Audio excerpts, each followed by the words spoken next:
आज के इस वीडियो में हम लोग बिहार बोर्ड के 11वीं कक्षा के लिए निर्धारित हिंदी की पाठ्य पुस्तक दिगंत भाग 1 में संकलित मीराबाई के 2 पद को समझेंगे या फिर उसे समझने का प्रयास करेंगे।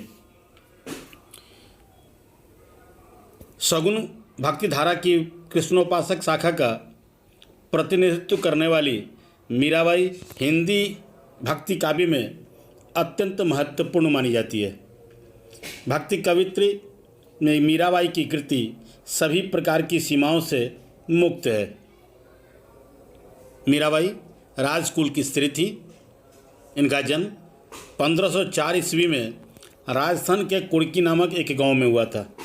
इनके पिता राठौर रत्न सिंह जोधपुर नगर को बसाने वाले राव जोधा जी के पौत्र थे। मीराबाई का विवाह चित्तौड़ के राणा सांगा के बड़े पुत्र राणा भोजराज से सन 1516 ईस्वी में हुआ था, पर दुर्भाग्य से इनके विवाह के सिर्फ 7 वर्ष बाद ही मीराबाई विधवा हो गई।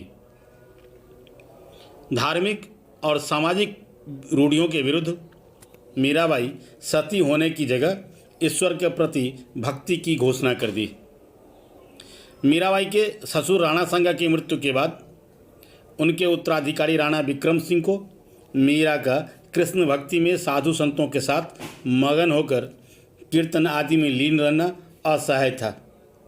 परिणामतः उसने मीराबाई को तरह तरह की यातनाएं भी दी, लेकिन वह कृष्ण की भक्ति में अविचल बनी रही। पुष्कर से लौटते समय मीराबाई वृंदावन आ गई। कुछ दिनों के बाद वह वहाँ से द्वारिका चली गई। द्वारिका के रणछोड़ कृष्ण के मंदिर में ही मीराबाई अपना शेष जीवन व्यतीत किया और यहीं इनका अवसान भी हुआ था। अन्य कवियों की तरह इनकी कविताएं भी लोक काव्य की सरलता, गूढ़ता और मार्मिकता को स्पर्श करती है। उसमें आनंद और वेदना का मनोहर संगम दिखाई देता है। भारतीय साहित्य में मीराबाई की तुलना तमिल की वैष्णव भक्ति कवित्री गोदा और कश्मीरी सी भक्त कवित्री ललद्यत से भी की जाती है। इनकी प्रमुख कृतियों में गीत गोविंद की टीका, नरसिंह जी का मायरा, राग गोविंद, राग सोरठ के पद आदि पदावली प्रमुख हैं। प्रस्तुत मीराबाई के प्रथम पद में कवित्री ने कृष्ण भक्ति में अपने नेह को प्रकट किया है। कृष्ण के प्रेम में वह इतनी दीवानी है कि उसे इस बात का भी ध्यान नहीं रहता है कि उसके इस प्रेम का प्रत्युत्तर उसके प्रीतम से आता भी है या नहीं। यहाँ ईश्वर के प्रति मीरा के प्रेम का पराकाष्ठा दिखाई देता है। प्रस्तुत पहले पद में मीराबाई कृष्ण को संबोधित करते हुए कहती है कि यदि आप मुझसे संबंध तोड़ लेते हो तो तोड़ दो, लेकिन मैं अपनी तरफ से तुमसे संबंध नहीं तोड़ूंगी। तुमसे संबंध तोड़कर और किससे संबंध जोड़ूं? ऐसा इस संसार में दूसरा कौन है? वो कहती है कि हे प्रभु, अगर आप वृक्ष हो तो मैं उस पर आश्रय पाने वाली पक्षी हूँ। आप पानी हो तो मैं उस पानी में रहने वाली मछली।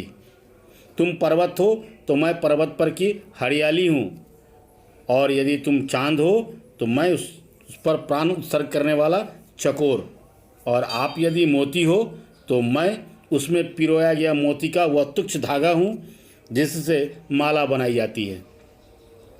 मीराबाई फिर भगवान से कहती है, भगवान, यदि आप सोना हो तो उसमें मिलाए जाने वाला सुहागा मैं ही हूँ, और फिर तुम यदि ब्रज के स्वामी हो तो प्रभु मैं तेरी दासी हूँ। मीराबाई अपने इस पहले पद में कृष्ण के प्रति एकनिष्ठ प्रेम का प्रदर्शन किया है। मीराबाई अपने इस पहले पद में कृष्ण के प्रति जहाँ एकनिष्ठ प्रेम का प्रदर्शन किया है, वहीं भगवान के लिए भक्त की सार्थकता को भी सिद्ध किया है। वह कहना चाहती है कि पेड़ का काम सिर्फ फल देना मात्र नहीं होता, पेड़ का काम जीवों को आश्रय और छाया देना भी होता है। जिस वृक्ष पर विहग निवास नहीं करते उसे मनहूस माना जाता है। इसी तरह जीवन विहीन जल तथा हरियाली बिना पहाड़ दोनों व्यर्थ हैं। वो कहती हैं कि सोना भले ही कितना ही कीमती क्यों न हो, पर उसमें कांति उसके सुहागा से मिलने के बाद ही आती है।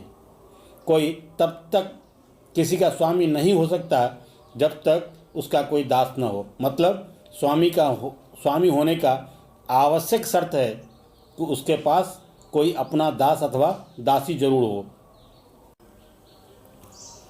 अर्थात मीराबाई नाना प्रकार से भगवान को यह बता देना चाहती है कि आप चाहकर भी मुझसे अपना संबंध नहीं तोड़ सकते।